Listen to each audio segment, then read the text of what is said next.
Chance toboggans are one of the most infamous coaster models of all time, and the final one still operating in the United States can be found in Wisconsin at Little America. Swiss Toboggan is the park's tallest roller coaster at 45 feet or 14 meters tall, but it certainly has a bite to it. But is that a good thing? Find out in this review.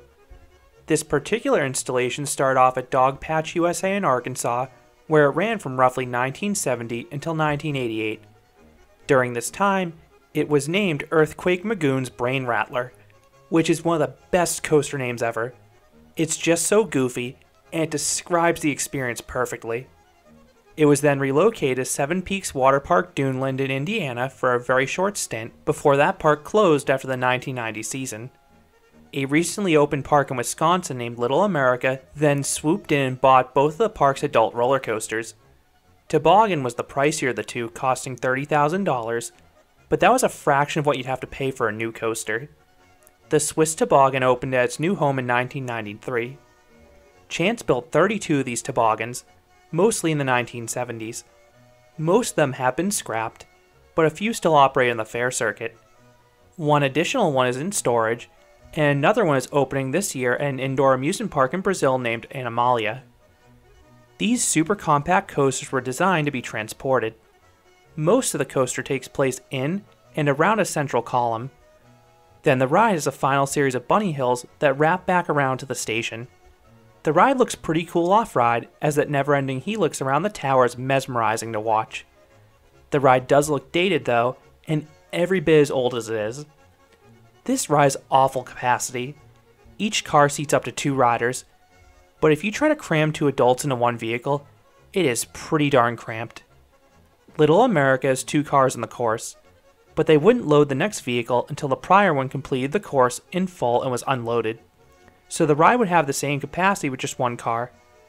Thankfully, this coaster is fairly short, and Little America doesn't get heavy crowds, so the line was never more than 10 minutes. These trains are some of the worst out there. If you've ever ridden a Chance Zipper, imagine that cage placed on a coaster track. That's basically what you get with Swiss Toboggan from a seating perspective. You sit on the floor of the vehicle with your legs fully stretched out. The operator then closes a cage around you. This is necessary because of the super tight clearances on this coaster. The sight lines aren't the greatest because of the cage, and is extremely claustrophobic. You are pressed against the seat back by this thick and padded lap bar, and if I sat upright, my head was grazing against the roof of the car, and I'm just 5'10". I shudder to think how uncomfortable this ride would be for a taller guest.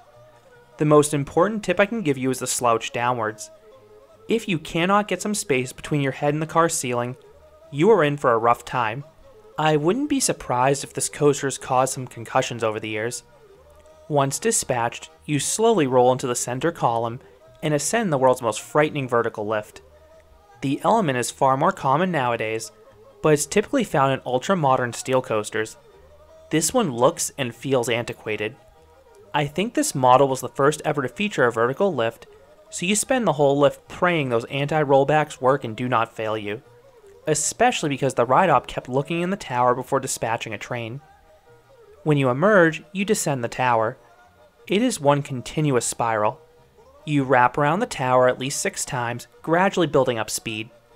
The turn radius is super compact. You won't get any laterals, but this maneuver is very dizzying because it lasts forever.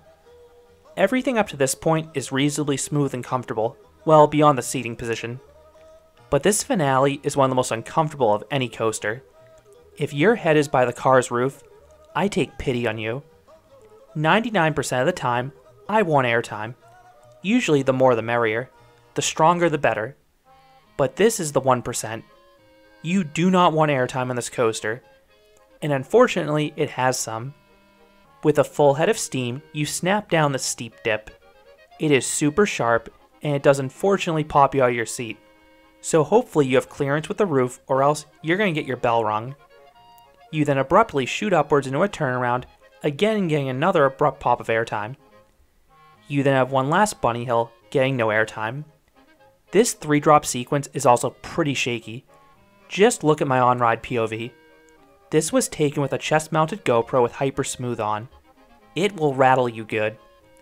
You then hit the first set of brakes, which appear to be disabled, and then you whip around an unbanked turn into the station. With the added speed around that turn, you get some surprising laterals here. You then abruptly slam to a stop in the station, which is a very fitting end for this coaster. This ride is just 450 feet or 137 meters of track, but it can certainly make its mark if you aren't careful. So what would I rate the Swiss Toboggan? I would give this coaster a 2 out of 10. You must ride this coaster defensively. Otherwise, you can pay dearly. I do enjoy that downward spiral.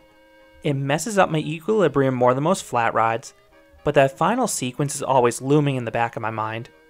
I found a way to ride this without getting concussed, but it required some uncomfortable slouching.